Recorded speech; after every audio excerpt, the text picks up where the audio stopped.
Bonjour à tous et bienvenue dans les mardis de l'immigration. Alors c'est l'avant-dernière émission de la saison, si je puis dire. J'ai passé beaucoup de jolis moments, de très belles interviews et aujourd'hui j'avais très envie de discuter avec vous de l'organisation et de la mise en place de votre projet d'immigration. C'est aussi valable, je dirais, pour les expatriés, mais ceux-là ont vraiment l'habitude. Donc là, on va parler de ceux qui immigrent, qui décident de quitter leur pays pour venir s'installer au Canada pour une longue durée, je dirais, et qui donc vont se préparer à arriver, que ce soit, je dirais, pour bientôt ou que ce soit pour dans quelques années. Je pense que ces conseils sont bons pour vous tous. La première étape, bien évidemment, c'est votre dossier pour obtenir votre visa, votre permis, qu'il soit un permis de travail, un permis d'études, enfin voilà, votre résidence permanente. Donc ça, c'est vraiment la première étape. Je dirais que pour préparer cela, vous avez la reconnaissance de diplôme, on en a déjà parlé, Valérie vous l'a déjà dit plusieurs fois. Et puis vous avez effectivement le test de langue, même si vous êtes francophone, que vous parlez couramment le français, dites-vous que ça va vous apporter des points. Donc ça, c'est un peu les premières étapes à faire. Qui sont, je dirais, avant toute chose, avant de mettre en vente votre maison, je dirais que la première chose à faire, c'est déjà de se lancer là-dedans. Quand vous voyez que votre dossier avance bien, là évidemment, on passe à autre chose, on passe à une deuxième étape.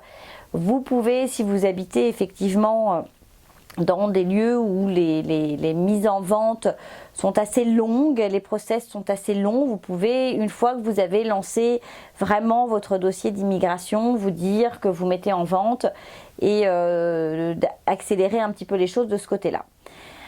Une fois que vous recevez l'acceptation du Canada, du Québec, ça y est, vous savez que vous allez y arriver, champagne, vous pouvez commencer à fêter cette bonne nouvelle et vous allez devoir préparer en fait vos étapes avant votre départ, mais également une fois que vous allez être arrivé ici sur place, il y a des choses à faire. Donc je dirais que une des choses à faire et à vérifier, c'est notamment votre passeport.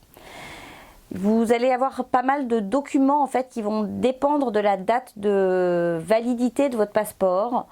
Donc c'est vrai que ça coûte parfois un petit peu d'argent de refaire son passeport, mais je vous avouerai que n'hésitez pas, si vous êtes proche de la fin, à refaire entièrement votre passeport avant de partir. Vous repartez pour une dizaine d'années, vous êtes tranquille de ce côté-là. Et puis également ce que vous pouvez faire, je dirais, je sais pas, peut-être 4-5 mois avant votre départ, vous pouvez commencer déjà à prendre contact avec un déménageur, savoir combien ça va vous coûter, savoir combien de temps ils ont besoin pour organiser votre déménagement, savoir quel procédé ils emploient, comment ça se passe. Et n'hésitez pas à en faire venir 2-3, à faire des devis, parce que je dirais que réserver son déménageur, c'est au moins 3 mois à l'avance, tout dépendra de la période, mais ils ont aussi des périodes de déménagement donc qui sont parfois un peu complètes. Donc n'hésitez pas à les appeler, à prendre contact, à leur demander comment ça se passe, à leur demander comment ils fonctionnent, à leur demander combien de temps à l'avance vous devez réserver. Donc voilà, si vous avez besoin de coordonnées de déménageurs, je suis là, je peux vous en donner.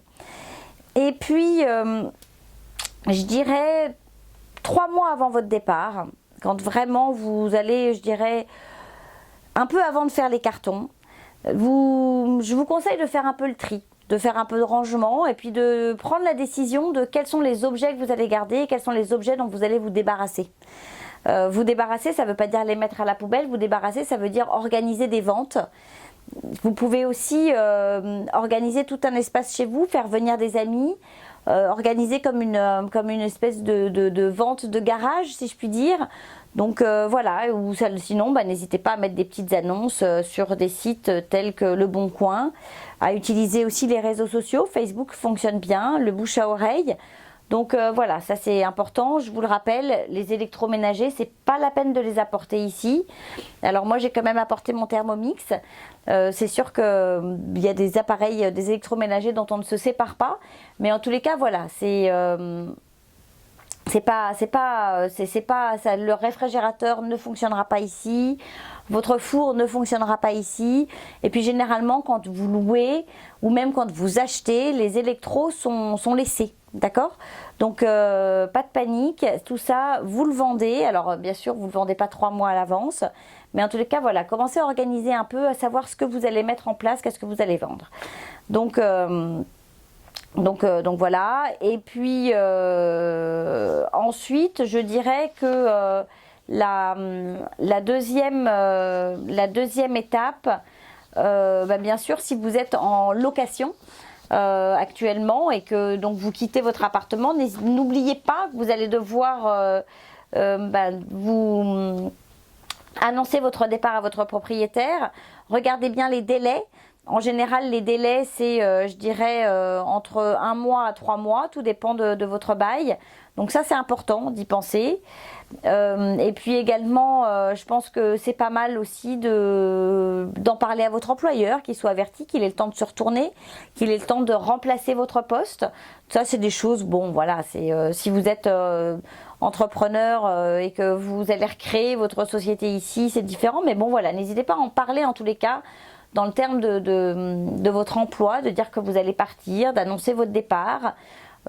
C'est des choses qui sont souvent bien prises parce que vous allez voir plein de gens autour de vous vont rêver d'aller vivre ailleurs sans jamais oser le vivre.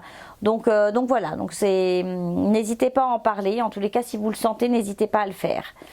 Donc voilà. Ensuite, je dirais que ce qui est important également dans cette période de 4 à 5 mois, mais bon là on se rapproche des 4 mois je dirais, c'est de prendre contact avec une institution bancaire ici au Canada et de commencer à voir quelles sont vos possibilités pour ouvrir un compte, savoir si on va vous accorder ou pas une carte de crédit. Alors attention, on va souvent vous dire oui, puis une fois les choses le fait est, peut-être qu'on vous dira bah non, pas tout de suite, dans 3 mois, dans 6 mois. Donc il y a des banques qui sont tout à fait ouvertes aux nouveaux arrivants et qui comprennent la façon dont ça se passe et qui les accueillent. Il y a des banques qui le sont un peu moins. Je dirais que nous, on est passé par la Banque des Jardins. On a été très satisfait des services de la Banque des Jardins. Après, nous, on a des amis pour qui ça s'est pas bien passé. Donc, n'hésitez pas à magasiner, comme on dit ici, à faire le tri, à voir. Il y a la Banque nationale du Canada aussi. Mais je dirais que en général, ceux qui sont le plus aguerris sur les nouveaux arrivants, qui ont été les premiers en fait, si je ne me trompe pas, à offrir des services aux nouveaux arrivants et surtout à leur accorder une carte de crédit pour qu'ils puissent commencer à bâtir leur code de crédit, c'est la Banque des Jardins. Donc voilà, n'hésitez pas, si vous avez besoin de contacts pour trouver votre banquier, n'hésitez pas à faire appel à moi, je vous mettrai en relation avec le service adéquat et normalement on devrait bien s'occuper de vous si les gens font bien leur travail. Alors pareil, ensuite je dirais peut-être 1 mois avant votre arrivée, vous pouvez commencer à aller sur le site de Vidéotron, Bell, Rogers, voir un peu les tarifs qu'ils proposent. Vous pouvez aussi, n'hésitez pas à les appeler, depuis l'Europe, il y a des tarifs préférentiels pour appeler au Canada. Donc n'hésitez pas à les appeler, leur poser des questions. Moi je sais que j'avais réservé le service de la télévision, de l'internet, etc. pour le lendemain de notre arrivée. Ça s'est très bien passé, j'ai laissé une empreinte bancaire. Alors Vidéotron est plus ouvert, je dirais, pour les nouveaux arrivants. Une fois de plus, il y en a qui se sont fait entendre qu'ils n'avaient pas de code de crédit, que par conséquent c'était compliqué, qu'on allait leur demander de verser des grosses sommes d'argent. Donc voilà, commencez, vous pouvez tout à fait appeler depuis l'étranger, nous on a appelé depuis la France, donc vous pouvez le faire, c'est possible, posez des questions, les gens sont très aimables, ils répondent aimablement, vous allez voir il y a un service client qui est absolument incroyable, donc allez-y, c'est le moment de vous y mettre. Je dirais également que si vous êtes en recherche de logement, c'est vraiment dans cette période-là aussi, 5 à 4 mois avant, c'est maintenant, il faut s'y mettre. Vous pouvez commencer à contacter Fabrice, à lui poser des questions, toujours sur la parenthèse immobilière @gmail.com. parce que c'est vraiment le moment où vous pouvez commencer à chercher. Il y a d'ailleurs un site internet qui est très bien qui s'appelle Centris, centris.ca je crois, ou centris.com. N'hésitez pas à aller voir, regarder. Pour tout ce qui est quartier et la façon dont ça se passe, vraiment Fabrice est vraiment au fait de ça. Alors il aime pas trop quand je le vends comme ça, mais voilà, nous on a eu la chance de le rencontrer pour trouver notre maison. Et personnellement, je trouve que c'est un vrai professionnel et qu'il accompagne très bien les gens. Il a une vraie sensibilité du marché, il connaît bien les choses, il est très impliqué. Donc allez-y. Puis en plus, pour vous, c'est gratuit, que vous soyez locataire ou propriétaire. Donc allez-y, c'est maintenant. On s'y lance. 4-5 mois avant, on commence à regarder, poser des questions. Si vous avez la possibilité de pouvoir venir pendant 3-4 jours pour faire des visites et puis visiter le bien qui vous intéresse et puis après prendre la location ou éventuellement acheter, c'est un conseil que je vous donne. Nous on l'avait fait, je vous avouerai, on avait pris 3 jours. En 3 jours on avait visité, on avait listé 18 biens. Sur les 18 biens, je crois qu'on en a visité 15 à 16. Et puis finalement c'est le dernier, juste 4 heures avant de prendre l'avion, qui a été élu comme étant la maison que l'on voulait, et on a eu de la chance, on a pu l'avoir. Donc voilà. Ensuite, je dirais que pour certains, vous verrez, vous devez avoir, donc il y a des accords avec la sécurité sociale en France. Pour d'autres, en fonction de leur visa, il n'y en a pas. Et on va vous demander en fait à l'arrivée d'avoir une assurance. Donc n'hésitez pas là encore à vous renseigner, à prendre une assurance. Ça, je dirais que c'est vraiment 1 mois avant l'arrivée, 3 semaines grand maximum, à prendre cette assurance complémentaire. Donc ça, c'est vraiment très très important, parce que sinon, pour certains, lorsque vous allez arriver à l'immigration, à l'aéroport, bah, malheureusement on va vous dire non, ou alors si on sait qu'il y a des accords entre la France et le Québec, on va le tolérer, mais on va vous demander de revenir prouver ensuite que vous l'avez bien. Donc voilà, attention à ça, si c'est demandé, il faut le faire. Autre chose, je dirais, dans les 15 jours, 3 semaines, 15 jours avant votre départ, n'oubliez pas, pour certains, si vous le souhaitez, c'est pas obligatoire, mais la Poste offre un suivi de courrier international. Donc vous pouvez tout à fait sur 3 mois, 6 mois, 1 an, faire suivre votre courrier à l'international. N'oubliez pas non plus d'aller changer d'adresse à la banque, ou en tous les cas d'aller avertir votre banque, d'aller du pays dans lequel vous êtes, d'aller lui donner les coordonnées de votre adresse email, qu'ils l'enregistrent, et de voir avec eux s'ils sont d'accord pour que vous puissiez communiquer par email, de vérifier que vous avez bien tous les codes d'accès pour le site internet pour aller sur vos comptes, pour éventuellement aller écrire à votre banquier depuis le site internet de la banque, etc. Enfin voilà, ça c'est vraiment des petites choses à faire et à mettre en place. Donc voilà, je pense que j'ai fait un peu le tour de tout ça. Je dirais également, vous allez chercher un travail, vous allez être en offre d'emploi, je dirais, une fois de plus, travaillez votre CV. Vous le savez, j'en parle souvent de ce fameux CV aux normes québécoises. Si vous ne savez pas le faire, j'ai publié en fait un petit guide que je vends. Donc vous pouvez aller soit sur la boutique en ligne du côté de Montréal, vous avez un lien en fait depuis mon Facebook. Vous pouvez aller acheter ce guide, le guide du CV québécois que j'ai réalisé. Vous verrez, il y a un exemple de CV, il y a tout un tas de conseils. C'est vraiment un petit guide en PDF. Donc n'hésitez pas à aller le commander. Une fois que vous l'aurez payé, vous allez le recevoir par courriel. Donc voilà, donc ça vous permet en fait de voir un peu comment ça fonctionne. Je vous invite à le faire. Je peux aussi également, si vous le souhaitez, faire une vérification de ce CV, m'assurer que vous avez bien suivi les conseils, et donc vous donner, je dirais, le feu vert pour cela. Donc n'hésitez pas à faire appel à mes conseils. Et puis si vous le souhaitez, je peux également vous aider à préparer un entretien de recrutement, à vous dire quel type de questions seront posées, comment ça va se passer. Donc voilà, donc ça n'hésitez pas. Vous pouvez, si vous voulez, commencer à envoyer des candidatures. Je dirais que ce qui est aussi pas mal, c'est si vous avez la possibilité de faire ça, si vous pouvez vous offrir un petit délai. N'allez pas trop perdre d'énergie juste avant d'arriver pour aller envoyer des candidatures et ce genre de choses, parce que vous allez aussi avoir besoin de ces 15 jours d'acclimatation, d'arriver, d'aller découvrir votre quartier, d'aller découvrir votre chez vous, voilà, les commerçants autour de chez vous. Donc, si vous pouvez vous offrir ce luxe d'attendre un petit peu et de commencer vos candidatures une fois que vous êtes ici, c'est très bien. Par contre, le CV, c'est bien de l'avoir préparé avant de partir, parce qu'on ne sait jamais. Vous pouvez tout à fait, une fois que vous êtes arrivé au Québec, rencontrer des gens qui vont vous dire « Oh, ben envoie-moi ton CV, machin, je vais t'aider. » Donc ça, n'hésitez pas à le faire.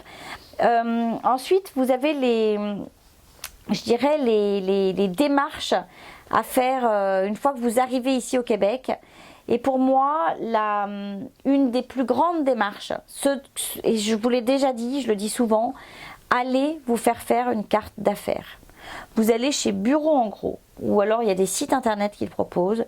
Vous faites une petite carte avec votre prénom, votre nom, votre adresse email, votre numéro de téléphone, éventuellement votre adresse de domicile, mais ça, il n'y a aucune obligation. Parce que quand vous allez rencontrer des gens, on peut croire que c'est benet, que c'est pas intéressant, que c'est un peu ancien.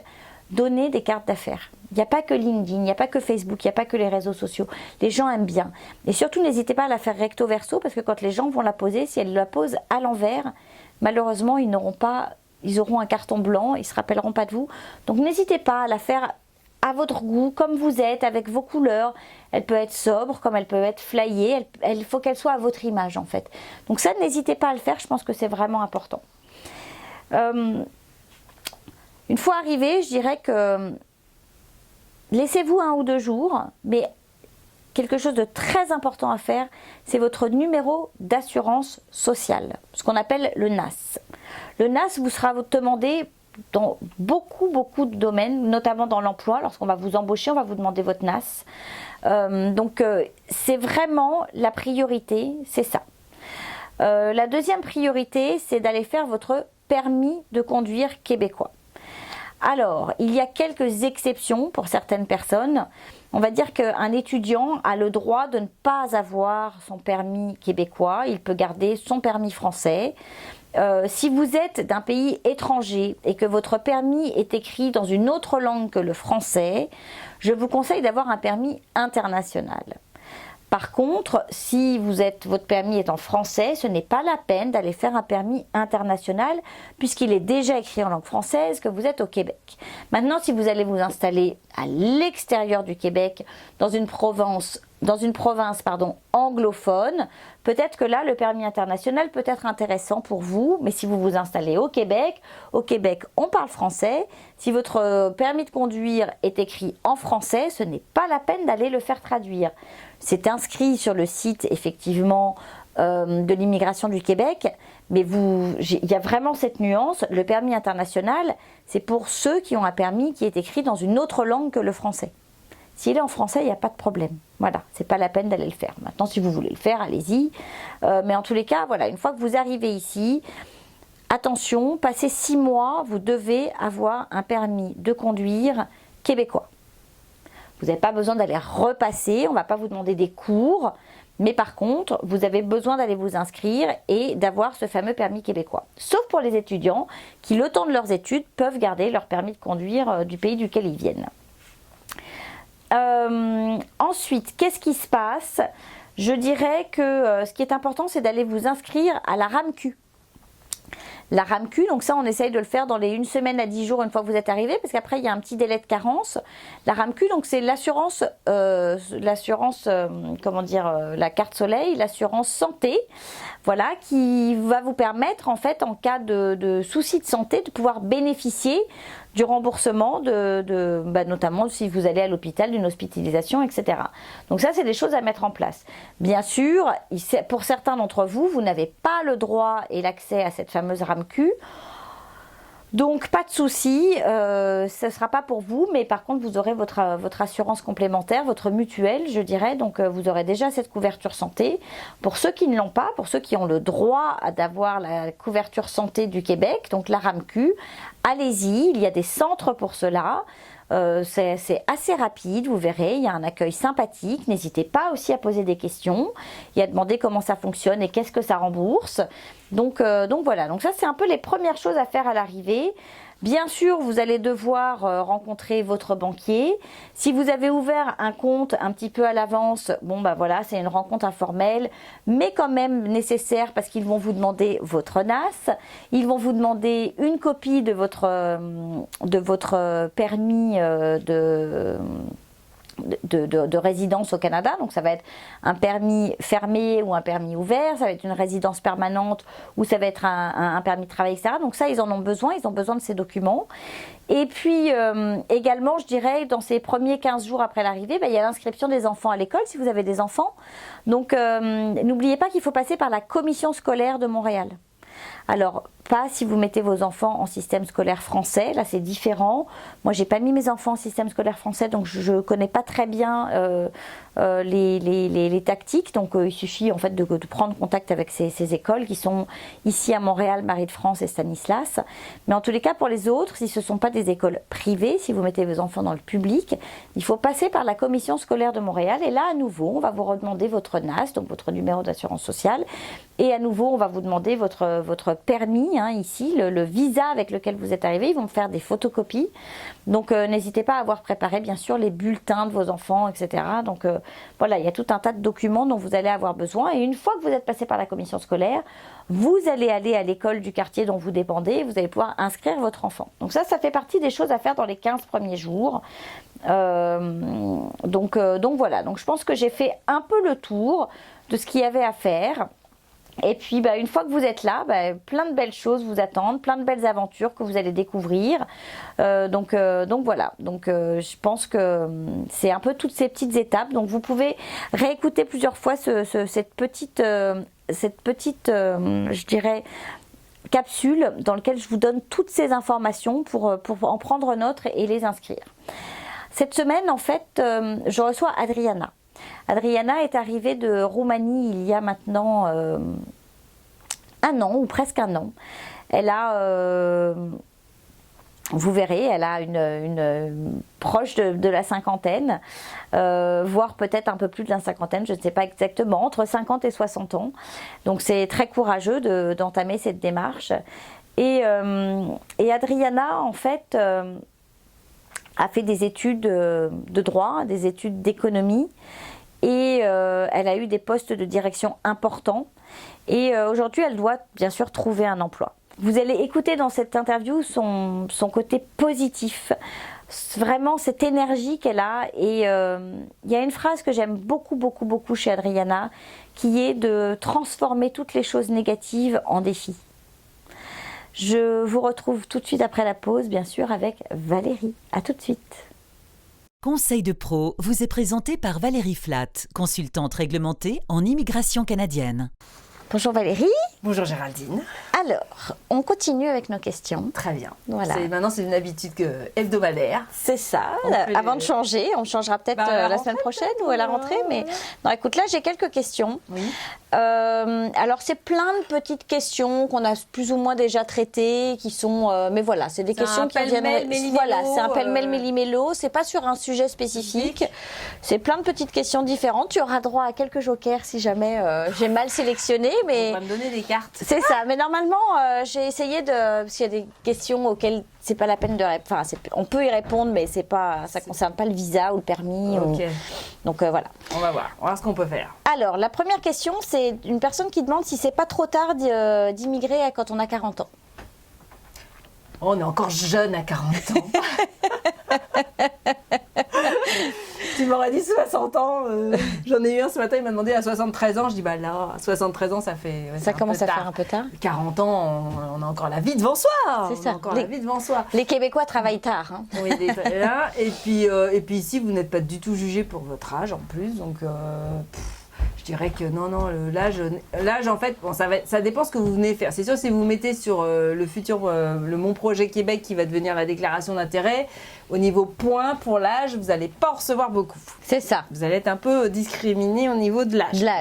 Mais vous allez passer, mais peut-être que vous allez vous rattraper sur d'autres choses, d'autres facteurs. Donc, faut voir, quoi. Faut voir. Maintenant, si vous venez faire des études ou si vous avez un employeur, franchement, 40 ans, ça passe. Ça n'a rien à voir. Enfin, l'âge n'est pas Ne du vous tout- exclura pas. Non, exactement. Ok, est-ce que c'est possible d'utiliser les conseils d'une consultante en immigration ou Un avocat avocat, en immigration oui. depuis le pays dans lequel on se trouve, ou est-ce qu'il vaut mieux prendre quelqu'un qui est déjà sur le sol canadien non, ou non, québécois? il y a des consultants et des avocats sur tous les continents. Il y en a qui ont des bureaux à l'extérieur du Canada et puis qui veulent travailler au plus proche de leur clientèle. Donc c'est vrai qu'il n'y a aucun problème. On doit quand même vérifier quelque chose, s'assurer. Alors, un avocat, on vérifie qu'il est bien sur un barreau ou de la province généralement, parce qu'il y a des provinces qui sont très spécifiques pour les avocats, c'est-à-dire qu'il faut vraiment qu'il soit sur le barreau de la province où il veut vous emmener. D'accord. Les consultants en immigration, on est enregistré au niveau fédéral, donc on peut travailler a priori au niveau fédéral, sauf qu'il y a aussi certaines provinces qui demandent, comme le Québec, que vous soyez en plus enregistré au niveau provincial. D'accord.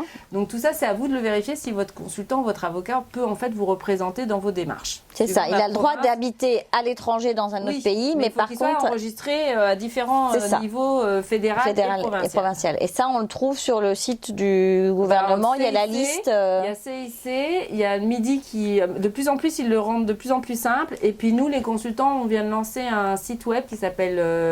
alors là, en ce moment, il y a la version anglaise qui s'appelle myconsultant.ca et il y aura monconsultant.ca qui va bientôt apparaître. Et en fait, ça va vous permettre d'aller voir le profil de tous les consultants. Donc ça va D'accord. être bien parce qu'il y aura une biographie de tous les consultants. Ils vous On diront... peut mettre des commentaires sur ce qu'on aime et ce qu'on n'aime pas ou Je pas? sais pas, ça je suis pas allée voir, mais en fait il y a la possibilité de voir où est-ce qu'il travaille. Le TripAdvisor du Ouais, consultant. c'est ça, exactement, parce que vous allez pouvoir voir où est-ce qu'il est géographiquement, D'accord. dans quel secteur il travaille, et ça c'est un nouvel outil qui vient de démarrer, quoi. Puis le gouvernement nous a appuyé pour qu'on le lance, donc non, ça va être bien pour que les Ouais, gens c'est bien. puissent s'y retrouver, savoir si leur consultant est vraiment enregistré ou pas auprès du gouvernement. Alors, tu parlais de ton petit monsieur de 73 ans, j'en ai une qui dit « Il me semble que les retraités ne peuvent immigrer du fait qu'ils ne peuvent travailler ». Est-ce que Ça n'a c'est rien vrai? à voir, c'est pas comme ça qu'il faut réfléchir, quoi. C'est si vous voulez venir juste en tant que retraité, c'est vrai que ça va être compliqué parce qu'on en a déjà parlé. Vous allez être visiteur. Au bout d'un moment, les agents ils vont dire mais qu'est-ce que vous faites? Vous habitez au Canada, mais vous pouvez pas rester à vitam aeternam ou en tant que touriste au Canada. C'est ça. Donc c'est ça le problème en fait. Donc si vous n'allez pas travailler, si vous n'avez pas possibilité d'obtenir la résidence permanente, à long terme, ça va poser problème. C'est ça. Donc à moi d'avoir vraiment beaucoup d'argent et de venir se faire une retraite dorée en tant qu'investisseur éventuellement. Éventuellement, on se paye la retraite dorée comme ça. Mais sinon, il y a pas, en tant que visiteur, vous pouvez pas venir. Oui, parce qu'ils confondent avec le fait qu'ils peuvent maintenant aller s'installer au Portugal, en Espagne, là, les Français. Oui, c'est ça. C'est ça. Alors ils ont l'impression qu'ils peuvent aller se payer une maison n'importe où et s'installer. Mais le problème, c'est c'est pas l'Europe, le Canada, quoi. C'est l'Amérique du Nord, quoi. Donc il n'y a pas d'accord encore. Vous pouvez pas venir prendre votre retraite aussi facilement. C'est ça. C'est pas une retraite. Bon, en même temps, il fait tellement froid au Québec que je suis pas sûre que le Portugal ou l'Espagne, c'est bien aussi. Alors, j'ai une personne qui me dit « Je suis craintive, car de nombreux amis à moi se sont présentés pour le PVT et après plusieurs années n'ont jamais eu de bonnes nouvelles. » Alors, comment ça... Qu'ils n'ont pas eu de PVT. Ah oui, non, mais c'est une loterie, hein, c'est comme le loto. Il y en a qui jouent pendant toute leur vie, qui n'ont jamais tiré le gros lot. Et puis il y en a d'autres, ils jouent une fois et hop, ça tombe. Donc, non, là, je suis désolée, mais c'est vraiment de la chance. On en a. Le PVT, c'est de la chance. Ouais, on en a ou on n'en a pas. Et puis c'est vrai que moi, j'en vois qui sont deux, ils appliquent tous les deux à une semaine près, ils sont tous les deux tirés au sort. Il y en a d'autres, il y en a un qui l'a, l'autre l'a pas, et puis c'est la cata. Et il y en a jamais.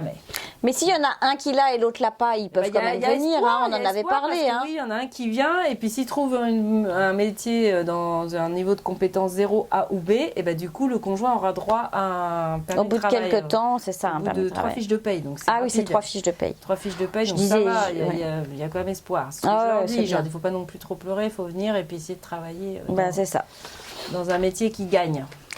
Alors, doit-on absolument avoir un travail au Québec pour avoir un permis d'immigration? Un permis de...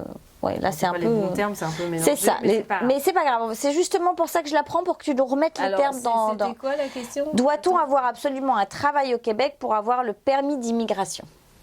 Alors... au Québec pour avoir le... Non, mais en fait, ça dépend ce qu'on veut faire. C'est-à-dire que si vous êtes au Québec...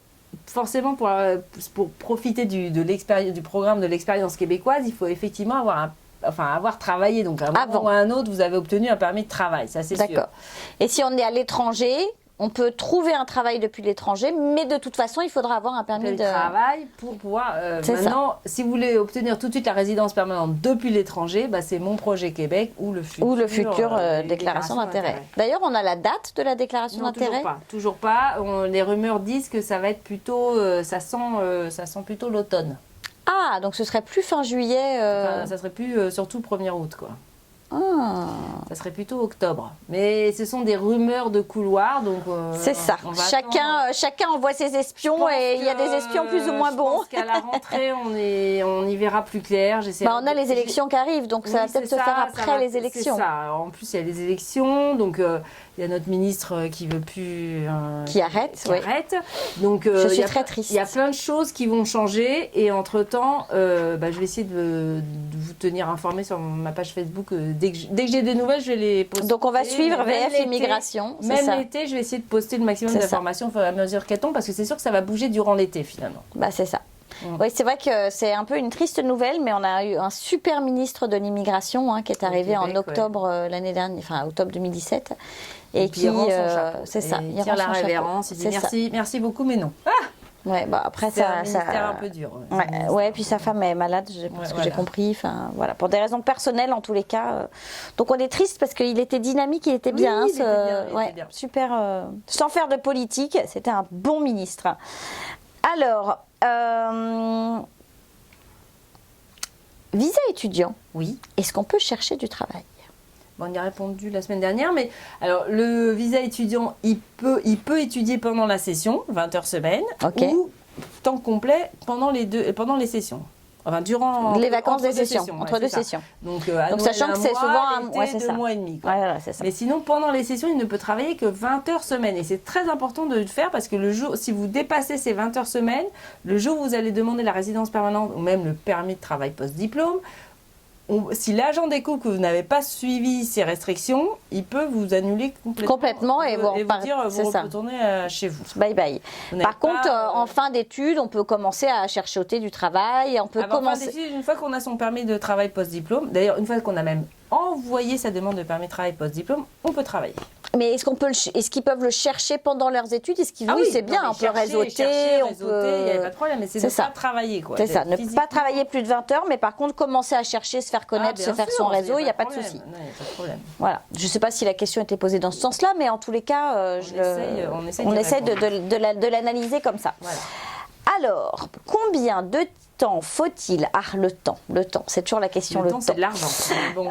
C'est ça, entre les demandes de permis de travail ou d'études et le fait d'emménager réellement au Québec ou au Canada. Les délais sont-ils longs ? C'est les délais. Et puis alors là, en ce moment, c'est c'est un élastique. Là on le tire. Alors pour le permis d'études, ça va un peu plus vite ? Non, c'est pareil. Je dirais que c'est pareil parce que en fait, là en ce moment, le permis d'études, vous êtes rendu à 6 semaines pour le CAQ. Ouais, c'est ça. Donc si vous voulez démarrer des études fin août, je dirais que c'est trop tard. C'est maintenant ou jamais. C'est vrai, on peut encore maintenant là ? Faut y aller quoi. Alors Paris, faut courir là. Faut courir parce que Paris ils annonçaient 1 semaine, puis là hier ils ont changé leur site, ils ont dit 2 semaines et moi dans les faits je vois que c'est 3 semaines.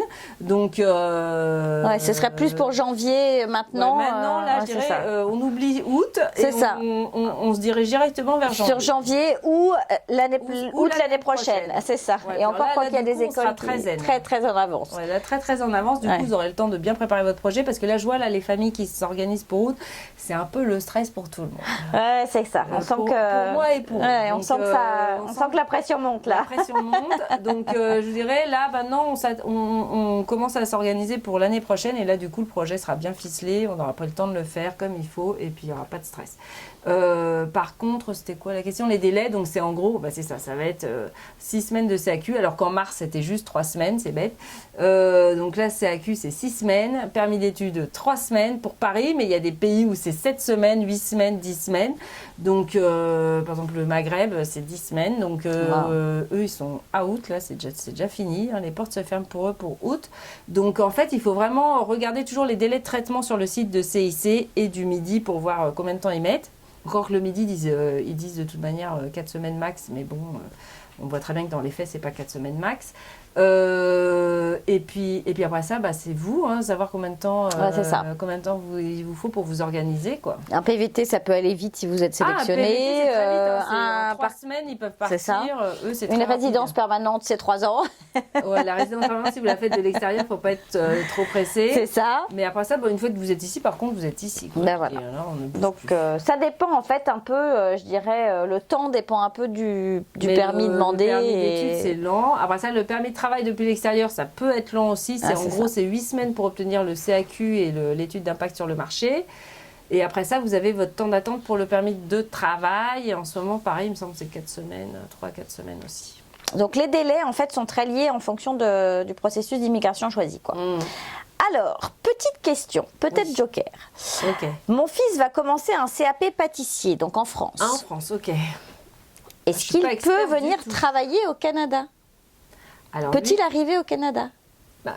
comme ça, non, en tant que visiteur, certainement pas. On est d'accord. Ça, on l'a déjà dit 1000 fois, on ne vient pas. Alors, si en plus on a tonton Jules qui tient une boulangerie ici, et on se dit, tiens, j'ai envoyé le neveu faire son petit stage chez tonton Jules, non, parce que c'est pareil, il faut un permis de travail, même si c'est tonton Jules. Donc, je dirais, si vous avez moins de 36 ans et que vous avez une possibilité de venir travailler, ne serait-ce que pour 1 ou 2 mois, vous avez le stage coop, les Français. Donc ça, faut pas lésiner. Il s'est fait refuser encore il y a 1 mois. Il est arrivé comme ça à l'aéroport, on m'a appelé après, mais c'est trop tard. Il l'avait déjà remis dans l'avion parce qu'il a dit à l'agent, je viens faire un stage chez un ami de mon père. Il venait d'une école de commerce en France et il a été refusé parce qu'il est arrivé. En plus, il l'a dit, donc trop beau. Donc l'agent, c'était la cerise sur le gâteau. Là, allez hop, monsieur, très bien, parfait. Demi-tour droite, vous remontez dans votre avion vers Paris ce soir.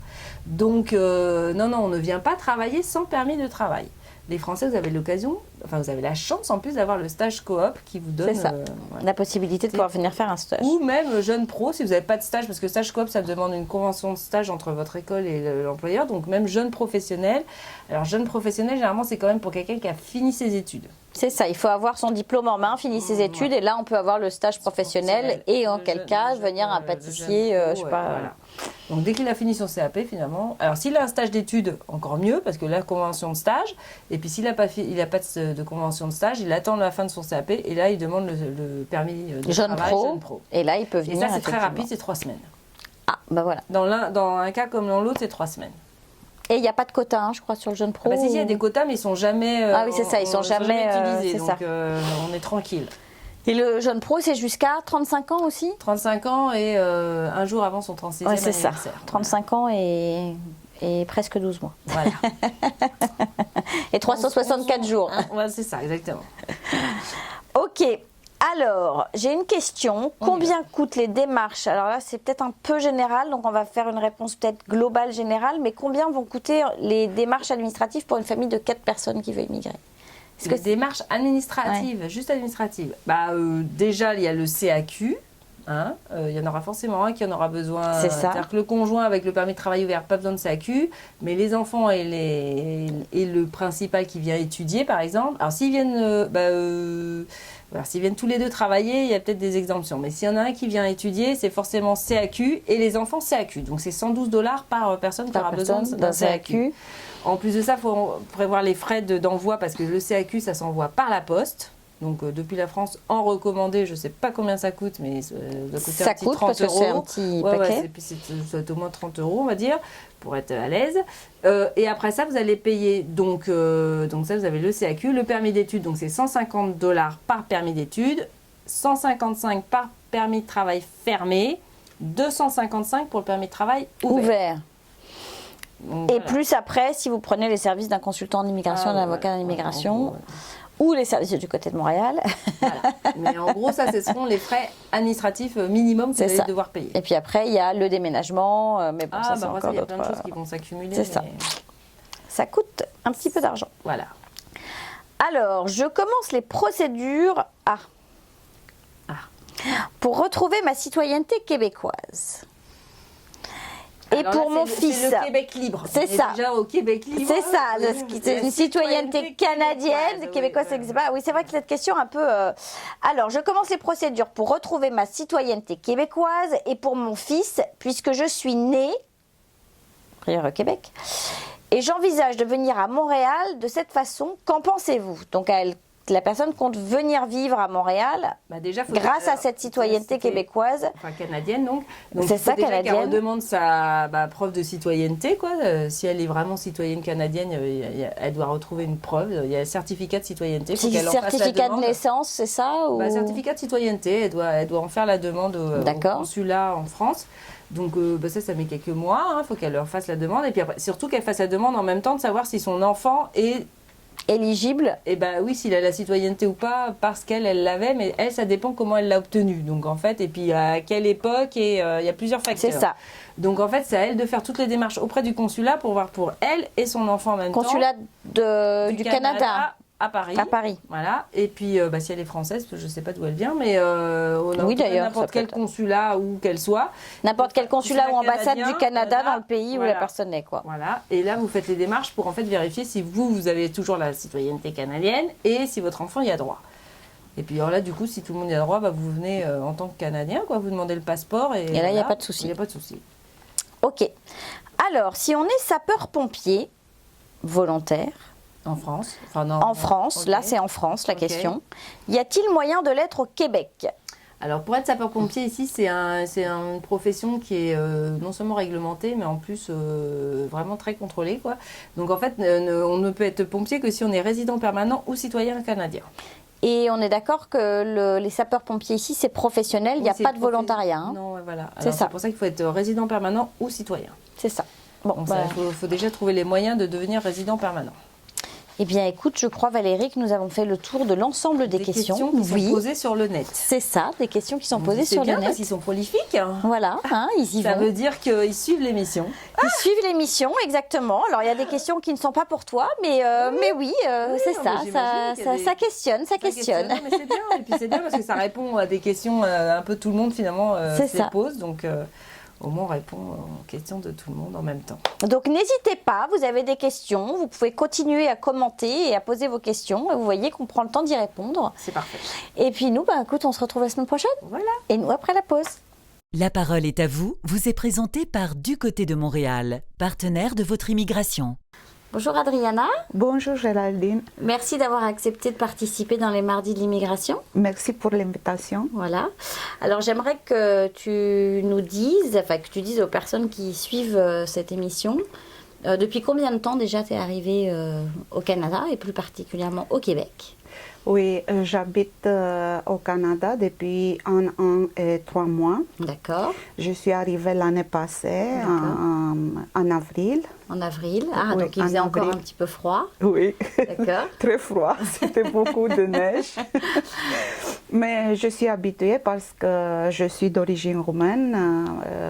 En Roumanie, le météo, c'est proche de... C'est ça, froid et neigeux aussi. Oui, d'accord. Oui.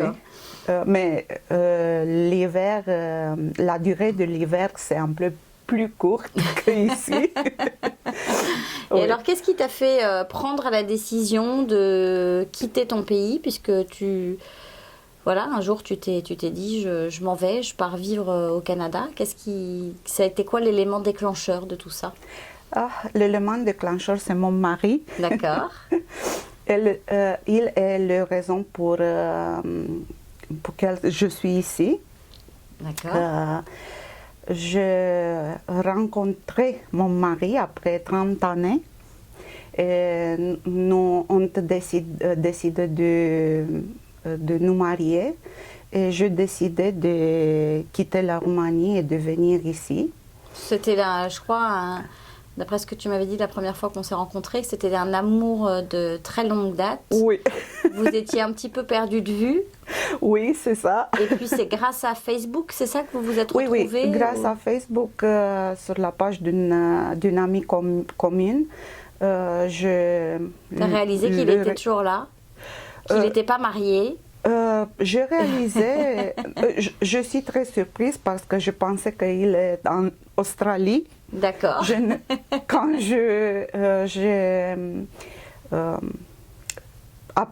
j'ai appris qu'il est ici au Canada, pour moi c'était oh mon Dieu. Oui. Et donc voilà, et donc vous vous êtes retrouvés et puis oui. finalement, l'amour que vous aviez avant, n'a jamais pense que disparu. c'était la même. C'est ça. Et vous C'était avez la décidé de même. vous marier. Donc c'est Oui, l'amour qui nous vous a fait sommes venir au décidés. Canada. Oui, c'était l'amour. Sachant que lui, ça fait combien d'années qu'il est au Canada? Mon mari habite ici depuis 20 ans. 20 ans. Donc lui, il est complètement devenu québécois. Oui, il dit toujours comme ça, je suis québécois, je sonne comme un québécois, je rêve comme un québécois, ok? Excellent. Et avant d'arriver ici, tu as fait plusieurs voyages pour venir au Canada. Lui venait te voir aussi, je présume, en Roumanie aussi. Il était venu seulement une fois. Oh, dis donc. Je suis ici plusieurs fois, deux fois. Ouais. En 2000, on est mariés en 2016. D'accord. En 2016, oui. Donc vous êtes des jeunes mariés. Oui, deux jeunes mariés. Et je suis arrivée ici l'année passée, comme je vous Et déjà alors ton dit. premier hiver, comment ça s'est passé? Il y a autant de neige que ça en Roumanie? Non, D'accord. c'est froid, mais il n'y a pas beaucoup de neige comme ici. D'accord. Quand je suis arrivée pour la première fois, c'était en 7 décembre. D'accord. En 7 décembre, quand je suis arrivée, c'était du soleil, il faisait beau. C'est vrai. Pour moi, c'était très beau. Mais le matin, quand je me suis réveillée, j'ai vu beaucoup de neige. Je pensais que je suis dans un autre pays, C'est pas ça. au Canada. Mais c'était comme ça. Excellent. Et comment ça s'est passé en fait Donc toi, avant d'arriver, tu as pris des cours de français, si je me rappelle bien. Non. Tu parlais déjà français en Roumanie ou... Non. Non. Je parlais souvent anglais, mais pas français. D'accord. Je fais la francisation Ici, ici. au Québec? Oui, j'ai commencé au début de septembre l'année passée. Après 10 mois de francisation. Grâce à Dieu, j'ai de très bons professeurs Et puis je à la pense que francisation parce que tu as une facilité dans les langues aussi. Oui, oui. Pour 10 mois de savoir parler aussi bien français. Oui, pour moi, c'est un but d'apprendre français parce que c'est normal.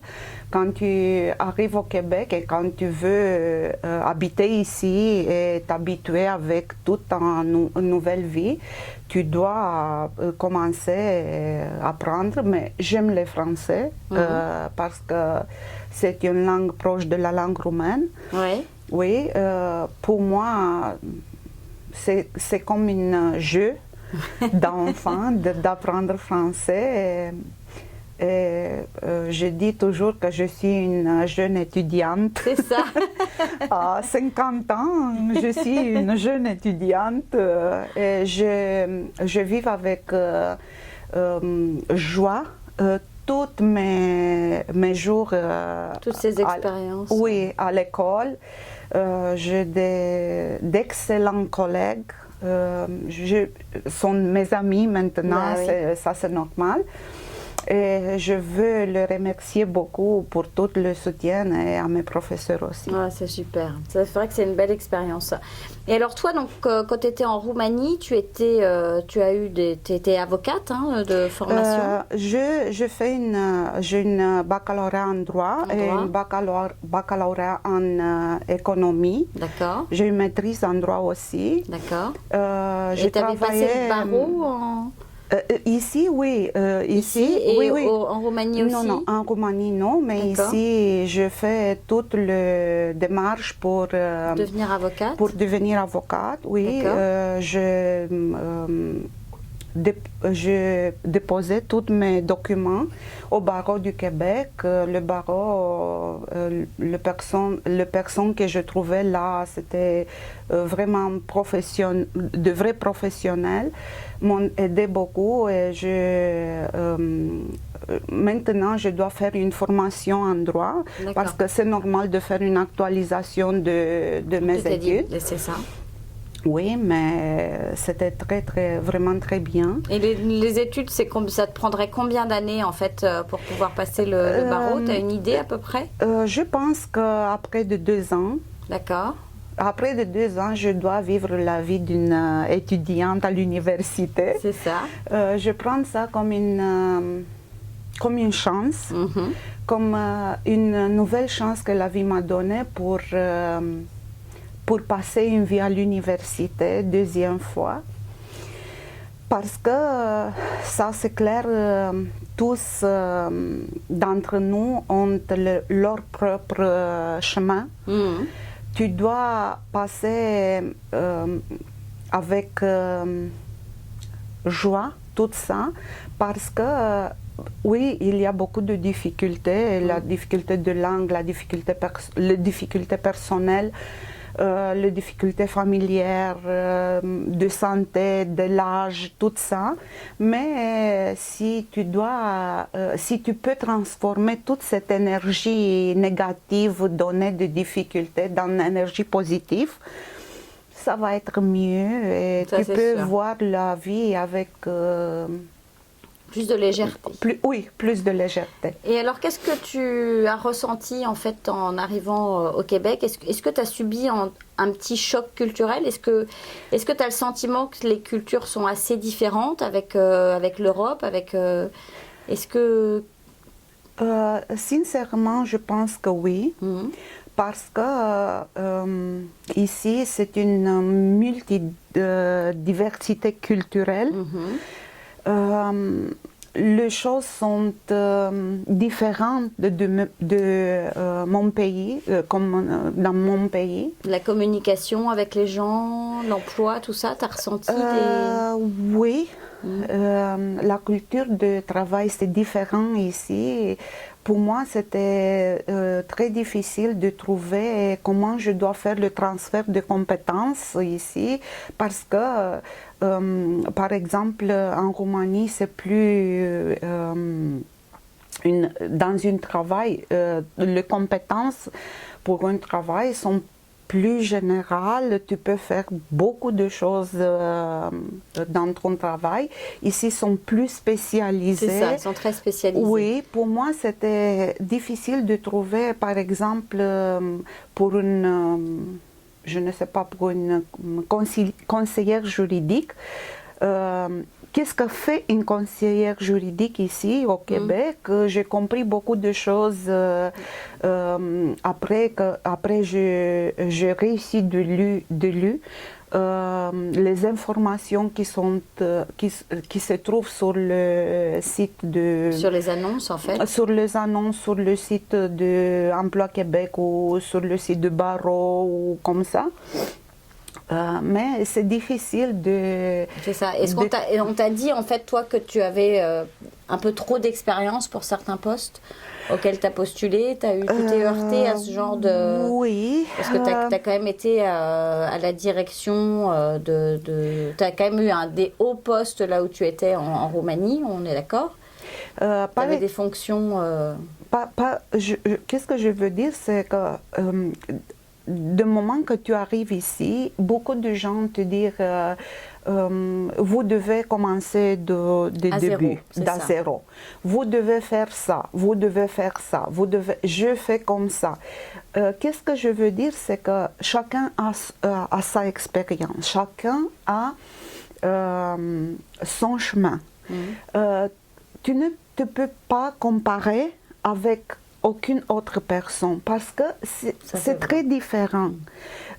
Ok, les jeunes sont très bien intentionnés, vont te donner de bons conseils, mais je pense que chacun doit penser par rapport à sa propre expérience, à sa propre personne, parce que oui, c'est difficile. Tu ne peux pas trouver une personne qui connaît toute de ta profession, toute d'une profession qui est proche de ta profession ancienne. Pour cette raison, tu as besoin de tout ton pouvoir pour passer les difficultés de langue, les difficultés de comprendre de comprendre la culture du travail ici au Québec. Complètement. Et toi, tu n'étais pas prête à repartir à zéro après autant d'années d'expérience J'ai 30 années d'expérience, je fais beaucoup de choses avant, j'ai étudié beaucoup, j'ai travaillé beaucoup. Pour moi, c'est difficile de prendre d'à zéro tout ça.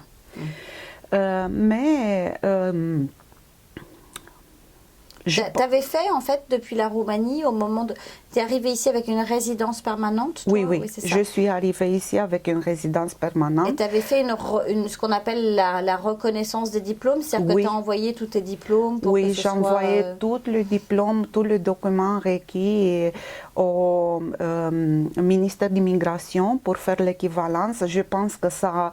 c'est la première chose que tu dois faire ici. Tu as besoin de faire ça pour avoir l'élément principal d'où tu dois commencer. C'est ça. Si tu n'as pas tes équivalences, tu ne sais pas, tu ne sais pas où tu dois aller, qu'est-ce que tu dois faire. Le Québec t'offre beaucoup de choix des études. Ça, c'est une excellente opportunité. Oui, c'est ça. On peut prendre à n'importe quel âge. De n'importe quel âge, tu peux faire ici les études. Ça, c'est une chose extraordinaire. Mais toute ma expérience ancienne, professionnelle... est moins bien reconnue, en fait. Oui, je pense que... Oui. Ça, c'est plus compliqué de réaliser en fait qu'on a une expérience professionnelle qui n'est pas reconnue, alors que pourtant tu as travaillé pour des associations gouvernementales ou des choses comme ça, non? Oui, c'est ça. Donc ils sont équivalentes d'associations gouvernementales qu'on peut trouver ici. Et malgré ça, on te dit... Alors c'est dans des associations qu'on t'a dit que tu n'étais pas forcément reconnue. Malheureusement, ce sont des personnes qui travaillent pour diverses associations. De francisation, d'accueil, de chemin de carrière, qui te donnent des informations qui ne sont pas vraiment... très bon pour toi. C'est ça, perspicace pour une personne ayant ton profil. Ce sont des informations générales. Oui, je sais que, par exemple, ce sont des personnes qui n'ont fait les équivalences des études. Et ici, par exemple, les études collégiales sont différentes d'autres pays. Mais tu dois commencer avec ça, avec l'équivalence, et après tu dois aller chez les ordres professionnels, bien sûr l'ordre qui est bon pour toi, pour demander qu'est-ce que je dois faire dans cette situation. Toi, c'est ce que tu as fait par rapport au droit. Tu étais voir l'ordre professionnel pour leur poser des questions et savoir comment... Je suis allée chez Barreau du Québec. Là, je trouvais de merveilleuses personnes. Très bien préparés, très professionnels, qui m'ont dit, Madame, vous devez faire ça, ça, ça. Tout a été rapide, correct, avec tous les documents. Mais si tu n'as pas les éléments de base, comme l'équivalence, comme tous tes documents, toutes les traductions de tes documents... Oui, c'est ça aussi. Ça va être un problème pour chacun. Et tu n'es pas resté dans une seule opinion, dans une seule personne. Probablement la personne là qui t'a dit tu ne peux pas, tu dois commencer à zéro, c'est une personne, je ne sais pas, neuve dans le poste.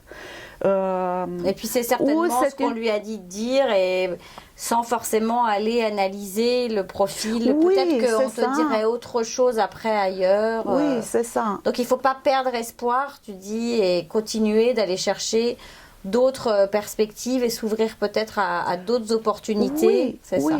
Et c'est une personne qui ne peut pas répondre pour plusieurs domaines d'activité. C'est ça. J'ai compris ça quand après une première information comme ça tu dois apprendre tout d'à zéro, tu dois prendre tout d'à zéro.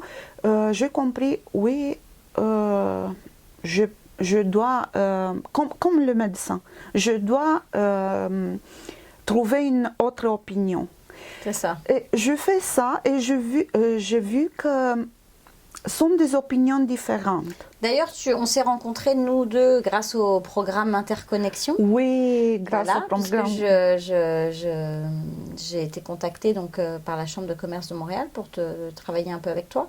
Qu'est-ce qui t'a fait connaître ce programme, en fait, Interconnexion? Est-ce que c'est l'Internet? Est-ce que c'est des personnes autour de toi et voilà, et comment ça s'est passé, en fait? Par exemple, je veux dévoiler une chose. Je suis une très grande fan de toi. Quand j'étais là aux chambres du commerce pour le programme Interconnexion, une merveilleuse madame m'a dit, Madame Géraldine peut être votre mentor. Oui, je dis oui, c'est ça. Mais le programme Interconnexion, c'est un programme extraordinaire de la Chambre du commerce de Montréal. Je le trouvais sur l'Internet, je cherchais sur le site de Chambre du commerce pour voir si sont des programmes pour les immigrants. Alors, qui doivent, excuse-moi de te couper, qui doivent absolument avoir la résidence permanente. Hein. On ne peut pas bénéficier de ce programme si on n'est pas résident permanent du Québec. Et puis, c'est pour les nouveaux arrivants. Oui, c'est pour les nouveaux arrivants. À la recherche d'un travail, d'un emploi, oui, et qui vont trouver un emploi dans leur domaine d'activité, parce que ça, c'est le bout de ce programme. Et, j'étais très, très contente de la première rencontre qui a eu lieu aux chambres du commerce. Ça redonne du courage? Oui, ça va donner du courage, mais tu peux rencontrer des personnes qui ont le même problème comme toi. C'est ça. Ce sont des personnes très, très éduquées, des personnes qui ont étudié beaucoup dans leur pays, qui ont des expériences dans leur pays. Et tu peux voir que tu n'es pas la seule personne à qui on a dit de repartir à zéro. Qui a de ces difficultés, qui a de ces difficultés. C'est sûr que ce sera plus facile pour un soudeur d'arriver au Québec et de trouver un emploi en tant que soudeur. C'est moins facile pour un médecin ou un poste de direction juridique de pouvoir retrouver un travail comme ça en direction juridique. Surtout que toi, on va te demander forcément d'apprendre des lois et des choses comme ça qu'il y a ici dont tu n'avais pas forcément la connaissance. Donc, qui sont différents. Mais je comprends que tu dois faire une actualisation de tes études et de tes informations dans le domaine. Parce que c'est normal, tous les pays ont des éléments différents et tu dois apprendre quelles sont les différences et tu dois voir comment tu peux passer dans tout ce processus d'intégration. Je pense que c'est normal, mais c'est normal d'avoir de mauvaises journées. C'est sûr. Non, mais c'est sûr. Dans une vie normale, c'est normal de le passer. Mais tu dois comprendre que ici, tu as une nouvelle vie. Tu peux passer des expériences nouvelles, de nouvelles expériences. Et pourquoi non, tu ne peux pas passer tout ça avec joie, être contente ou heureuse. C'est ça tout.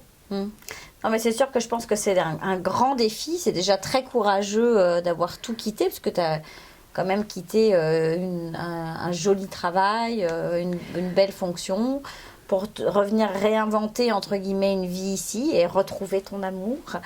Mais oui. c'est vrai que c'est courageux et ça demande des défis aussi bien culturels que sur le plan de l'emploi. Donc je comprends que ça puisse être un peu compliqué, mais tu as raison, je pense qu'il faut garder quelque chose de toujours positif. Oui. Parce c'est qu'il y a ça. certainement un chemin et à un moment donné, il y aura des opportunités qui vont s'ouvrir devant toi. Sont beaucoup des opportunités qu'avant, tu ne le peux pas voir C'est parce ça. que tu es très bien enchaîné dans ton chemin professionnel. C'est ça. Tu sais que tu es avocat, par exemple, tu dois faire ça. Mais maintenant, c'est comme tu es né, Une renaissance. une renaissance, une nouvelle renaissance, tu dois voir le monde avec les yeux différents qu'en avant.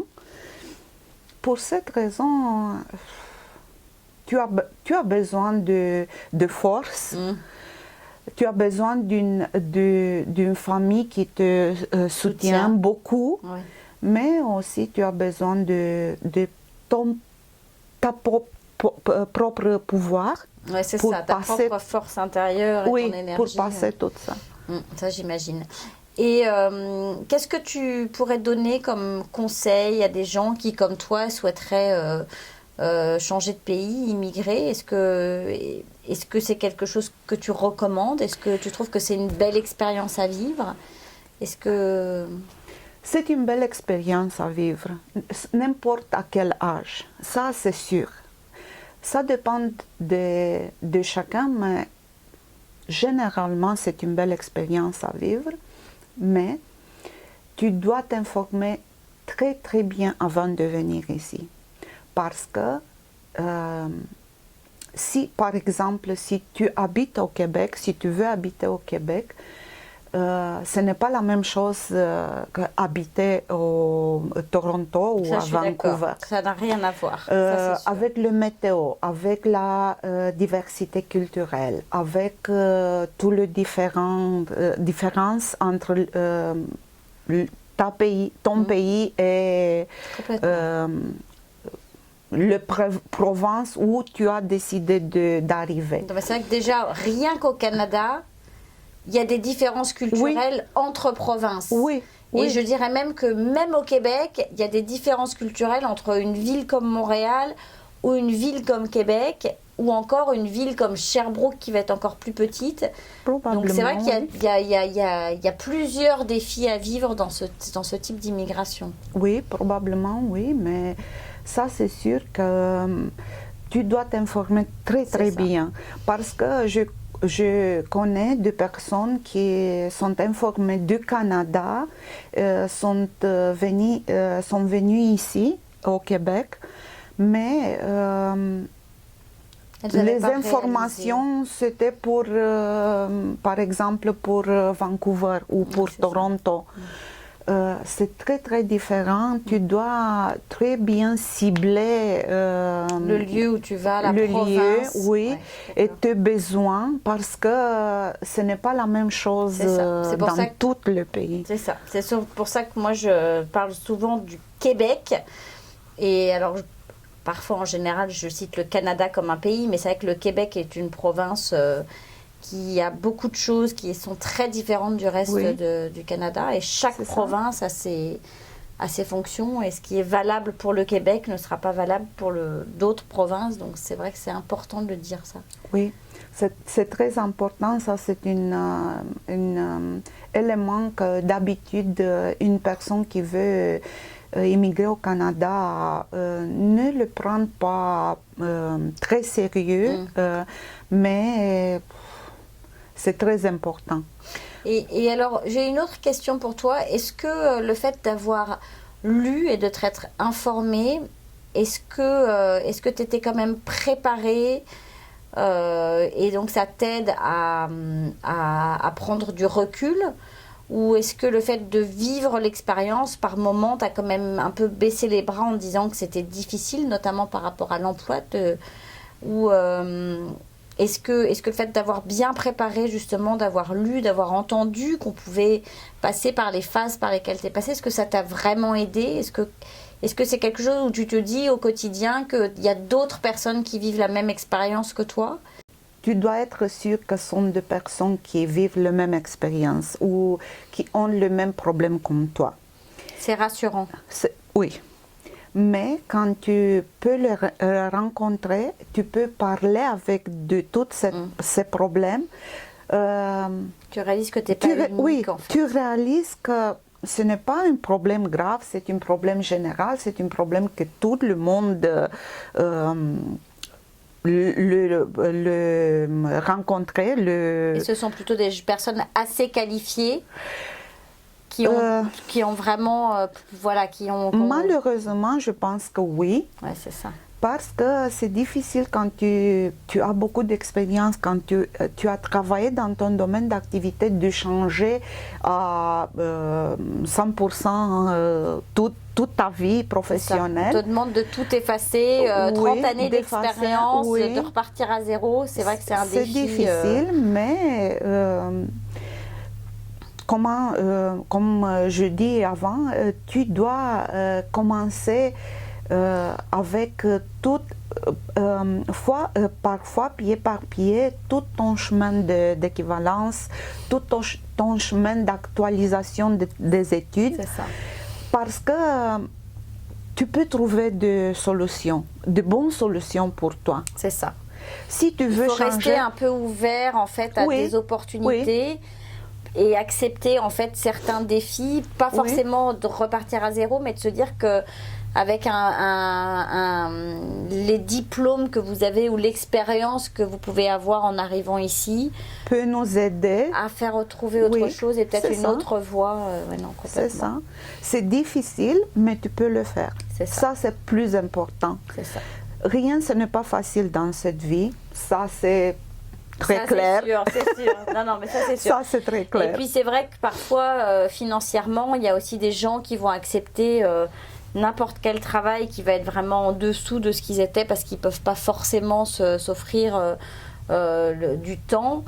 Tu es d'accord avec moi que de changer de vie comme ça, une immigration, ça coûte quand même un peu d'argent, même si toi, tu l'as fait, t'as quitté la Roumanie en étant quand même... Enfin, t'as pas emmené toute une famille avec toi, mais il n'empêche que c'est quand même des frais. Est-ce que le programme Interconnexion, par exemple, c'est un programme qui est gratuit pour les gens? Oui, c'est un programme gratuit. Ça, c'est très bien pour les immigrants, pour le nouveau. Donc, tout ce qui est perspective, carrière, etc., tout ça, c'est des associations qui offrent des choses gratuites aussi. La francisation, c'est la francisation, c'est subventionné par le gouvernement. D'accord. Donc, il y a beaucoup d'aide, en fait, pour l'intégration, pour apprendre... Oui, ça dépend de tes besoins mais plus de ça, ça dépend de ta volonté. C'est ça. Si tu as une volonté de changer le problème en défi et de changer toute la partie négative dans une partie positive, ça va bien se passer. Ça va bien. Ça va bien pour toi en première fois parce que tu es la personne la plus importante dans tout ce processus de transformation, d'intégration. Et tu dois trouver la variante, la meilleure variante pour toi. Et si tu penses toujours à tes problèmes et tu ne penses pas à solution, tous les défis, ça va être une difficulté. Oui. Je suis d'accord. Ça va être des difficultés, pas des solutions. C'est ça. Je pense que plus on est négatif, plus c'est dur et plus on va baisser les bras. Alors que plus on prend ce que tu dis, ces problèmes, pour en faire des défis et donc au contraire relever les manches et puis y aller, on va vivre les choses. D'abord, on va être acteur de sa vie. Oui, c'est ça. Au lieu d'être spectateur. Donc c'est sûr que ça tu dois réagir, mais tu dois réagir d'une manière positive, d'une manière qui t'aide de construire, pas de détruire. C'est ça. Et bien sûr, tu as besoin. Je parlais de ça avant. tu as besoin de confiance. C'est normal qu'une personne qui est pour laquelle tu es une étrangère, Oui, doit, elle te avoir, connaît pas. doit te connaître, doit prendre de confiance en toi, parce que si je me demande qu'est-ce que je dois faire avec une personne qui, je l'ai vue sur la rue, je dois être confiante avec cette personne ou non. C'est la même chose C'est avec ça. les nouveaux arrivants. Pour Ouais, cette c'est ça. raison, tu dois prendre confiance en toi, avoir confiance en toi parce que c'est normal. Et puis apprendre à se vendre, entre Oui, guillemets. c'est ça. C'est ça. C'est comme Apprendre à... oui, c'est ça. c'est comme une promotion. C'est ça. Tu c'est dois ça. être en promotion. C'est exactement ça. Et ça, c'est vrai que c'est important de savoir expliquer, je le dis régulièrement, hein, ce qu'on appelle, entre guillemets, ici on dira comme un pitch commercial. Enfin, savoir expliquer rapidement, entre 30 et 60 secondes, qui on est, qu'est-ce qu'on sait faire, qu'est-ce qu'on a déjà fait. Et c'est vrai que c'est, en essayant d'utiliser le vocabulaire et la façon dont les Québécois le font. Hein. Les Québécois sont souvent... mettent en avant leur réalisation et ont un discours toujours très positif. Ils vont parler de ce qu'ils sont et de ce qu'ils font de façon très positive. Ils vont pas se dévaloriser, au contraire, ils vont valoriser leur travail. Et ça, c'est quelque chose souvent qu'on doit apprendre à faire, Oui. à avoir ce discours positif sur soi et qui l'on est. Et donc, c'est vrai que c'est une approche... Oui, c'est ça. C'est ça. Et bien sûr, quand tu es en promotion, Oui. tu dois choisir le mot juste pour toi. C'est ça. Mais c'est clair, je dis souvent, seulement la morte n'a pas de solution. Tous les autres problèmes ont des solutions. Mais tu dois voir ça. Tu dois transformer le problème dans le défi. C'est une très belle phrase, ça, Adriana. Je pense que Ouais. ça, c'est la quintessence de tout le processus d'intégration, Ouais, d'immigration. Non, mais je suis d'accord. C'est une très belle phrase que je la reprendrai. Je te merci. reprendrai cette phrase, tu l'entendras. Merci. Parce Merci. qu'effectivement, transformer le problème en solution, c'est ça. En défi, en fait. Relever les manches et y aller. Bah, écoute, nous, on va te souhaiter plein de belles choses, Adriana. Une belle réussite. Merci. Et puis, encore merci d'être venue raconter. Je vous remercie pour tout. Ouais, c'était super. Et puis, nous, on va se retrouver après la pause. La parenthèse immobilière vous est présentée par Fabrice Wolzenlogel. Bonjour Fabrice. Bonjour Géraldine. Bienvenue. Merci beaucoup. Alors, dis-nous. Eh bien aujourd'hui on va parler de la régie du logement. C'est vrai que plusieurs fois je l'avais déjà un petit peu évoqué quand on parlait de location. Et comme on arrive à la date fatidique du 1er juillet, ce très fameux 1er juillet, je trouvais que c'était intéressant de parler de la régie du logement qui gère les relations entre les locataires et les propriétaires. Complètement. Parce qu'il y a plein de gens qui vont arriver, il y a plein de gens qui vont, ça va très bien se passer dans 99,9% des cas. Mais pour le 0,1% qui reste, s'il y a un problème, faut savoir quand même comment faire. D'accord ? Donc voilà, c'est pour ça que Puis, il y en a peut-être des gens ici aussi qui nous suivent et qui seraient très intéressés d'en savoir un petit peu plus. Voilà. Qui en ont peut-être déjà entendu parler, mais qui n'en ont jamais. C'est ça. Il y a aussi les gens qui sont là, qui changent au 1er juillet, et puis qui peuvent être confrontés à la situation. Donc c'est toujours bien d'être informé, c'est toujours bien de savoir en quoi consiste la régie du logement. Exactement. Alors, avant tout, la régie du logement, c'est un tribunal. C'est le tribunal qui gère les relations entre les propriétaires et les locataires. Donc ma première recommandation, c'est comme pour tout, avant d'aller au tribunal, essayons de trouver des solutions à l'amiable. Hein. On est d'accord. C'est déjà plus simple. C'est mieux de ne pas se fâcher tout de suite avec son propriétaire et c'est mieux de faire en sorte que les choses, entre guillemets, se passent comme elles doivent se passer, c'est-à-dire de trouver des accords. Tout le monde, a priori, est de bonne foi. Tout le monde, a priori, met toutes les chances de son côté. Chacun pour que sa vérité. Voilà, que ça soit un succès. Mais donc, mon premier conseil, c'est ça. Donc, essayez de trouver un arrangement, essayez de trouver quelque chose de bonne foi. Et puis, essayez aussi ça vous permet aussi, le fait d'essayer de trouver un arrangement, de préparer votre dossier pour la régie. Parce que vous avez la preuve que vous avez tenté d'avertir le propriétaire, vous avez la preuve que vous lui avez demandé de corriger la situation, vous avez la preuve, donc quand je dis vous avez la preuve, faites-le par écrit, ou faites-le avec des témoins, mais faites-le pour que, si vous devez aller à la régie du logement, vous ayez un dossier constitué. Donc ça, c'est le premier des points importants. C'est ça, D'accord. sachant qu'on peut avant aussi les appeler ou ce genre de choses ou... Oui, alors ils ont un site qui est très bien fait, la Régie du logement. Moi, franchement, au téléphone, le service client, ça vaut ce que ça vaut. C'est comme partout, c'est des fois on peut attendre. Ils ont un site qui est très très bien fait avec les questions les plus classiques, avec le renouvellement de bail, la cessation de bail. Très très bien fait. Donc si vous avez des questions, déjà, vous pouvez aller consulter ce site, puis ça va vous donner plein d'informations. C'est ça. D'accord. Alors comment ça se passe? Après, on a essayé avec le propriétaire, on a essayé de tomber d'accord, on a essayé de trouver un arrangement parce que le frigo fonctionne pas, parce que c'est bouché, parce qu'il y a du bruit, parce qu'il y a un problème majeur, et le propriétaire veut rien savoir, ou il n'a pas pu corriger la situation. Qu'est-ce qu'on doit faire? Eh bien, on entame donc une procédure auprès de ce tribunal qui est la Régie du logement. Donc on doit faire une dépôt de demande. Ok. Une dépôt de demande, vous avez 3 moyens de la faire, cette dépôt de demande. Vous pouvez la faire en personne, vous pouvez la faire par courrier, ou vous pouvez la faire en ligne. Ça, c'est pas mal. C'est D'accord pas mal ça. Et c'est vous qui pouvez la faire ou votre avocat, si vous voulez prendre un avocat pour vous représenter. D'accord. Donc, c'est relativement facile. Attention, il y a quand même dans les dossiers, il faut remplir, il faut expliquer qui on est, auprès de qui on veut faire la demande, etc.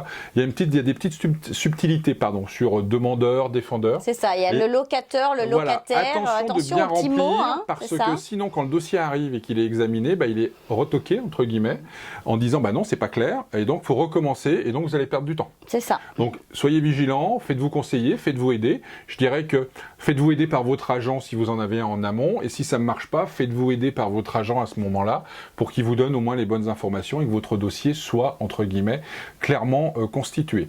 Donc, C'est sûr. une fois que vous avez déposé votre dossier, ce qui est important, c'est de le notifier à l'autre partie. Donc, par exemple, à votre propriétaire. Ça, c'est très important parce que si vous ne le notifiez pas, il n'est pas au courant. S'il n'est pas au courant, quand il est convoqué, il peut dire qu'il n'a pas été mis au courant, qu'il n'a pas eu le temps de préparer sa défense. Et comme il n'a pas eu le temps de préparer sa défense, c'est reporté. Donc ça, il faut le notifier par lettre recommandée. Alors, idéalement, lettre recommandée, c'est le plus simple et le moins onéreux. Vous pouvez le faire aussi en personne si vous avez un témoin avec vous qui atteste que vous avez remis les documents à votre propriétaire ou à votre locataire, parce que ça marche dans les deux sens, on est d'accord. Hein. Ou alors, vous pouvez le faire par huissier, si vous voulez vraiment être puriste et marquer le coup et faire peur. Ce qui est important, c'est d'avoir la preuve de la notification. C'est-à-dire, c'est avoir la preuve que vous avez notifié à la partie adverse, dans un délai raisonnable, lui permettant de préparer sa défense, le fait que vous l'assignez entre guillemets, que vous mettez une procédure en route à la Régie du logement. De cette façon-là, les choses sont claires. Quand vous déposez votre demande aussi, vous avez des frais. D'accord ? Alors les frais sont un peu variables, mais en moyenne, pour la majorité des cas, c'est 75 $. D'accord. Qu'il faut payer. D'accord ? Donc vous pouvez les payer en ligne, vous pouvez les payer par virement, vous pouvez les payer différemment. Une fois que votre dossier a été reçu à la Régie, qu'ils ont estimé qu'il était complet et correct, que vous avez expliqué tous les griefs que vous avez, soit à l'encontre de votre propriétaire, soit à l'encontre de votre locataire, le dossier il est évalué par le maître des rôles. On n'est pas dans un jeu, c'est le maître des rôles. Attention, d'accord ? Donc ça devient sérieux. Attention, ça devient sérieux. Donc le maître des rôles, c'est lui qui va l'inscrire justement au rôle du tribunal, c'est-à-dire dans quel ordre et quand est-ce que ça va être pris. D'accord ? Donc en fonction de l'urgence, etc., il fait une analyse. Il y a 5 cas, entre guillemets, enfin 5 grandes catégories, on va dire. Il y a ce qui est lié au non-paiement du loyer. Ok. Ça, c'est le premier point. À la fixation et à la révision du loyer, ça, c'est un deuxième cas, d'accord ? Une deuxième catégorie, on va dire. Après, il y a les causes civiles urgentes, du style quand on parle d'expulsion. D'accord. D'accord. Il y a les causes civiles prioritaires, c'est quand par exemple la propriétaire veut faire résilier le bail ou un locataire veut faire résilier le bail, mais que c'est pas lié à un problème de non-paiement, que c'est lié à un problème de fuite d'eau qui n'est pas corrigé depuis, puis qu'on estime que si on ne peut plus y habiter, d'accord. Puis après il y a les causes civiles générales, d'accord. Donc le maître des rôles par rapport à ça et où vous vous situez, à l'urgence de la situation, à votre dossier, il va fixer une date d'audience. Il faut savoir que l'audience elle est publique. Tout le monde peut venir. Tout le monde peut venir assister à l'audience et tout, donc vous pouvez y aller vous ou vous faire représenter par un avocat, c'est toujours pareil. Après c'est qu'une question de moyens et puis d'envie. Tout à fait honnêtement, j'aurais tendance à dire que pour ce type de choses, tant qu'on reste dans des litiges bien cadrés et assez clairs, qui ne font pas appel à la jurisprudence, à plein de choses, peut-être que vous pouvez dans un premier temps, entre guillemets, vous passer d'un avocat. C'est un avis personnel, mais après, c'est à vous de voir, d'accord ? Surtout que les frais d'avocat, ça coûte quand même... C'est ça, disons que ça peut aller vite. Ça peut aller vite. Pendant cette audience publique, vous exprimez vos griefs, vous amenez les preuves de vos griefs, ça doit être des pièces originales qui vous seront rendues à l'issue, entre guillemets, l'autre partie fait de la même chose, se défend, explique la situation, et à partir de ce moment-là, le juge, qui est en face de vous, prend la décision de prendre la décision en délibéré, comme on dit. D'accord ? Donc elle n'est pas immédiate ou... Elle n'est pas immédiate en règle générale. Et en général, ils ont jusqu'à 3 mois pour rendre la décision. En règle générale, ça va plus vite, mais ils ont jusqu'à 3 mois. D'accord. Donc, une fois que cette décision est rendue, on va dire qu'elle est quasi définitive. Oui, vous avez des possibilités d'appel, des possibilités d'appel auprès de la régie, des possibilités d'appel auprès de la Cour du Québec ou de la Cour supérieure, mais c'est dans des cas très précis. On va dire que la majorité des choses, malgré tout, c'est quasiment définitif, d'accord? Et puis pareil, si vous voulez faire appel, c'est des frais complémentaires, c'est des délais complémentaires. Donc sur un bail d'1 an, si vous avez 3 ans de procédure, à un moment donné, ça ne veut plus dire grand-chose, d'accord? Donc oui, vous avez des possibilités d'appel, mais sachez que votre dossier doit quand même être super bien fait à la régie, parce que c'est quand même ça qui va faire foi et qui va vous permettre d'avoir une réponse positive par rapport à vos griefs. Et alors après, il y a l'exécution de cette décision, c'est-à-dire une fois que le tribunal a rendu sa décision, c'est comment je la fais exécuter. En règle générale, c'est selon les cas, et là je vous laisserai aller voir le site parce qu'il est très bien fait à ce sujet-là, l'exécution peut être immédiate, c'est-à-dire vous sortez, vous avez le jugement, vous pouvez demander l'exécution tout de suite, ou jusqu'à 30 jours. En règle générale, quand on parle notamment de loyer impayé avec une expulsion ou quelque chose, on a 20 jours. C'est-à-dire la personne a 20 jours. 20 jours pour quitter les lieux. Oui, 20 jours pour quitter les lieux. C'est-à-dire on a 20 jours pour lui, entre guillemets, lui notifier la décision et donc qu'elle quitte les lieux. D'accord ? Et si elle ne part pas ? Après, c'est la force publique, hein. C'est-à-dire qu'on peut demander à un huissier va demander la force publique, et puis si vous avez perdu, que vous n'avez pas fait appel, que vous avez tous les recours sont vous pouvez être expulsé, et je vous rappelle qu'ici, vous pouvez être expulsé le 20 janvier. C'est ça, été comme hiver. Donc tout ça pour vous dire que c'est un tribunal, avec tout ce que ça implique de stress, de dossiers qui doivent être bien montés, de choses comme ça, mais les délais sont relativement courts.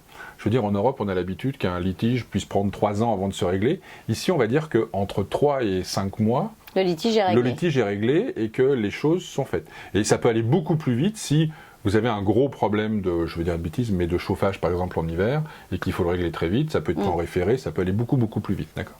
Donc, c'est ça, s'il y a une urgence, ça peut aller très vite. Alors, ce qu'il faut savoir aussi, c'est qu'après, ces causes-là, et les rendus de ces causes sont publics, c'est-à-dire ils sont référencés dans les archives, et que quand on va taper votre nom ou le nom de votre propriétaire sur Internet et sur un site spécialisé, il apparaît que vous avez fait une cause auprès d'un propriétaire, ou qu'un propriétaire a fait une cause auprès de vous parce que vous n'avez pas payé.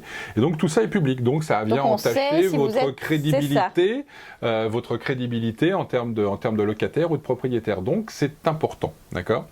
Il y a quand même une solution avant d'en arriver là, c'est que quand vous déposez votre dossier auprès de la régie, vous pouvez demander à ce qu'il y ait une conciliation orchestrée par la régie qui se mette en place. Donc la régie nomme un conciliateur, vous venez avec l'autre partie, vous discutez et le conciliateur essaye comme son nom l'indique, de trouver une solution. D'accord ? Ce qui est bien avec ce système-là, c'est que ça ne rallonge pas le délai. C'est-à-dire, c'est pas parce que vous faites une conciliation que votre délai pour passer au tribunal, si vous n'arrivez pas à tomber d'accord à la conciliation, va s'allonger. D'accord ? Et la décision de la conciliation n'apparaît pas quand on arrive au tribunal. Donc, c'est-à-dire, si la conciliation dit, c'est plutôt vous qui avez tort ou on n'a pas trouvé ça ne vient pas vous pénaliser au moment du tribunal. Donc ça, c'est important. Donc je vous encourage à faire ça parce que faut toujours mieux une bonne conciliation ou une mauvaise conciliation. Puis on est quand même dans le pays du compromis, tu es d'accord ? On arrive quand même plutôt à échanger. Exactement. Il ne faut pas être frontal. Si tout le monde est de bonne foi, je dirais qu'il faut perdre ce réflexe qui est un peu plus européen que nord-américain, enfin du moins que québécois, qui est de dire on a un problème, on va au tribunal, j'appelle mon avocat, ça va se régler. Voilà. Non, les gens sont de bonne foi, vous avez loué un appartement, vous arrivez, le propriétaire, a priori, il est de bonne foi. Il peut y avoir un truc qui ne fonctionne pas, il peut y avoir un problème. Mais il faut lui dire avec... Et il a pu peut-être essayer de mettre en œuvre des choses. Vous avez un frigo qui ne fonctionne pas quand vous arrivez. Oui, c'est embêtant, je suis d'accord, on arrive, on est stressé, on a envie, etc. Mais peut-être que si vous contactez votre propriétaire, il va vous dire, oui, j'ai essayé de faire venir le réparateur, il va venir, il a annulé, il va revenir. Avant de monter sur les grands chevaux, puis de dire, je ne vais pas vous payer, je vais bloquer, faites ça. Parce que je vous rappelle ici, ne pas payer son loyer, vous n'en avez pas le droit. C'est-à-dire, vous n'en avez pas le droit. Vous ne pouvez pas vous dire, il y a quelque chose qui ne marche pas, je conserve le loyer. Parce que là, le propriétaire a le droit d'aller à la régie et demander votre expulsion. C'est ça. Donc, moi, j'aurais tendance toujours à vous dire, plutôt que d'aller au tribunal, essayez de trouver des solutions à l'amiable, et puis ça va bien se passer. Faites appel aux gens que vous connaissez. Si vous avez un agent, faites appel à un agent qui lui-même va aller voir l'agent du propriétaire. Et en règle générale, on va dire 99% des choses se solutionnent. Voilà. On est d'accord. Mais je vous invite à aller sur le site de la régie si vous avez des questions, parce que je le répète, il est très très bien fait, vous avez maximum d'informations. Et puis je vous invite, comme beaucoup de gens l'ont fait déjà depuis qu'on fait ces capsules, d'aller sur notre adresse email, laparenthèseimmobilière @gmail.com de façon à poser vos questions ou avoir d'autres informations. Exactement. Et écoute, on se retrouve la semaine prochaine. On se retrouve la semaine prochaine. À bientôt. Super, à bientôt.